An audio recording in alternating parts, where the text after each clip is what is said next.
இதுக்குன்னே ஒரு குரூப் இருக்காங்க. ஊழியர்களை எப்படியெல்லாம் குறை சொல்லலாம்னு சொல்லிட்டு அதுக்கேத்தாப்புல அவங்க ரெடி பண்ணிட்டு, இந்த ஊழியக்காரன் பார்த்தீங்களா இப்படி இருக்கான், அவனை பார்த்தீங்களா அப்படி இருக்கான் அப்படின்னு சொல்லி நிறைய பேரை குறித்து குறை சொல்றதுக்குன்னே ஒரு குரூப் யூடியூப்ல இருந்துட்டு இருக்காங்க. ஆனா அவர்களுடைய வாழ்க்கை மிகவும் பரிதாபம். இப்போ நல்லா இருக்கும், ஆனா பின்னாடி அவங்க வாழ்க்கை ரொம்ப பரிதாபமாக மாறிவிடும். ஆனா நாம ஒருபோதும் குறை சொல்ல கூடாது. அல்லேலூயா. பாருங்க, சவுல் தாவீதை கொலை செய்யும்படிக்கு எத்தனையோ முறை வகை தேடி வந்தான். ஏன் சொன்னா, தாவீது கோலியாத்தை ஜெயிச்ச உடனே ஜனங்கள் எல்லாரும் பாடுவாங்க, சவுல் கொன்றது 1000, தாவீது கொன்றதோ 10000 என்று பாடுவார்கள். அதுல இருந்து சவுலுக்கு என்ன வந்துடும், தாவீது மேல பயங்கரமான ஒரு கோபமும் எரிச்சலும் வந்து இவனை எப்படியாவது என்ன செஞ்சிடணும், கொலை செய்து விட வேண்டும் என்று சொல்லி நிறைய முறை ட்ரை பண்ணா. ஆனா கர்த்தர் தாவீதை காப்பாற்றினார். ஆனா அதே தாவீதுக்கு சவுலை கொலை செய்யக்கூடிய வாய்ப்பு கிடைத்தது. அப்போ தாவீதுடைய ஊழியக்காரன் சொன்னாரா, உங்களுக்கு நல்ல வாய்ப்பு கிடைச்சிருக்கு, சவுலை கொண்டு போட்டுருங்க அப்படின்னாங்க.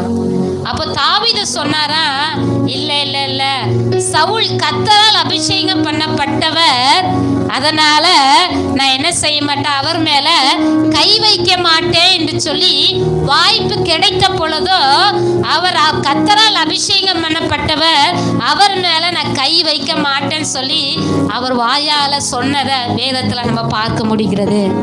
அல்லேலூயா, அல்லேலூயா. இதே போலதாங்க நம்ம வாழ்க்கையில கூட நம்ம யாரையுமே குறை கூறக்கூடாது, குறை சொல்லக்கூடாது, யாருக்கு விரோதமா பேசணும். யாராவது அப்படி பேசினாங்கன்னா, ஏக்கா விட்டுருங்க, நான் இதை பேச விரும்பல அப்படின்னு சொல்லி நீங்க என்ன பண்ணிடணும், அவாய்ட் பண்ணிடணும், அதை தவிர்த்து விட வேண்டும். ஏன்னா நம்ம குறை கூறுவதை கர்த்தருக்கு பிடிக்காத காரியம், பிரியமில்லாத காரியம். ஒரு சின்ன வேடிக்கையான ஒரு கதையை நேற்று நான் பார்த்தேன். அதுல ஒரு காட்டுல ஒரு பஞ்சவர்ண கிளி ஒரு மரக்கிளையில நின்றுட்டு இருந்துச்சு. அதே கிளையில ஒரு காக்காவும் வந்து உட்கார்ந்துச்சு. அந்த பஞ்சவர்ண கிளி என்ன பண்ணுச்சா, காக்காவை பார்த்து, ஏய் காக்காவே நீ தூரப்போ அப்படின்னு சொல்லி அந்த காக்காவை விரட்டுச்சான். அப்ப அந்த காக்கா கேட்டுச்சான், ஏன் கிளி என்னைய விரட்டுத அப்படின்னு சொல்லி கேட்கும் போது அந்த கிளி சொல்லிச்சா, நான் பார்த்தியா எவ்வளவு கலர்ஃபுல்லா இருக்கேன், நீ பாரு கரு கரு கருன்னு இருக்க, நீ உனக்கு எனக்கு எப்படி இருக்கு, அதனால என்னை விட்டு தூரம் போ அப்படின்னு சொல்லி சொல்லிச்சான். அப்ப அந்த காக்கா சொல்லிச்சான், கடவுள் தான் என்னை இப்படி படைச்சிட்டாரு, நான் என்ன செய்ய அப்படின்னு சொல்லிட்டு அதை அப்படி பேசிட்டு இருக்கும் போது ஒரு வேடன் அந்த காட்டுக்குள்ள வந்தான. அந்த கிளிய பார்த்த உடனே அந்த கிளி என்ன பண்ணிட்டான், அந்த வேடன் வலை வச்சு பிடிச்சிட்டு கொண்டு போயிட்டான். உடனே இந்த காக்கா என்ன பண்ணிச்சான், இந்த கிளி இந்த வேடன் என்னதான் செய்யறார் பாப்போமே அப்படின்னு சொல்லி இந்த வேடன் பின்னாடியே காக்கா என்ன பண்ணிச்சான், பறந்துகிட்டு போயிட்டே இருந்துச்சான். அப்ப நேரா வேடனுடைய வீட்டுக்கு போய் சேர்ந்தது. போன உடனே இந்த வேடன் என்ன பண்ணானா, அந்த கிளிக்கு ஒரு கூண்டை ரெடி பண்ணிட்டு அதை பேச வச்சானா. குட் மார்னிங் சொல்லு அப்படின்னு சொல்லிச்சான். சொன்னானா அவன். ஆனா அந்த கிளி அதுக்கு சொல்ல தெரியல, அது பாஷையில கத்திக்கிட்டே இருந்துச்சான். உடனே இந்த வேடன் என்ன பண்ணானா, வெள்ளை பூட சூடு பண்ணி அதனுடைய நாக்குல சூடு போட்டு விட்டானா. ஏய் குட் மார்னிங் சொல்லு அப்படின்னு சொல்லி அந்த வேடன் சொன்னானா. இதை அந்த காக்கா கவனித்து கொண்டே இருந்தது. கொஞ்ச நேரத்துல பாத்தீங்கன்னா அந்த வேடனுடைய மனைவி என்ன பண்ணாலாம், நல்லா சாப்பாடை செஞ்சுட்டு வெளியே ஒரு தட்டுல வச்சுட்டு காக்கா காக்கான்னு சொல்லி கூப்பிட்டு அதுக்கு சாப்பாடு கொடுக்க முடியும் வச்சிருந்தாலாம்.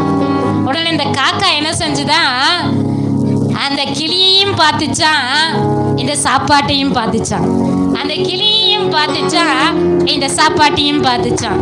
அப்ப அந்த காக்கா கிளியை பார்த்து சொல்லிச்சா, கிளியே நீ எவ்வளவு கலர்ஃபுல்லா இருக்க, ஆனா அந்த மனுஷன் அவன் பாசையில பேசுறதுக்கு உனக்கு சூடு போடுதா, ஆனா நான் கருப்பா இருக்கேன், ஆனா எனக்கு சாப்பாடு போடுறதுக்கு என் பாசையில சொல்லி எனக்கு சாப்பாடு போடுதா, இதுதான் உனக்கும் எனக்கு உள்ள வித்தியாசம் அப்படின்னு சொல்லிட்டு இந்த காக்கா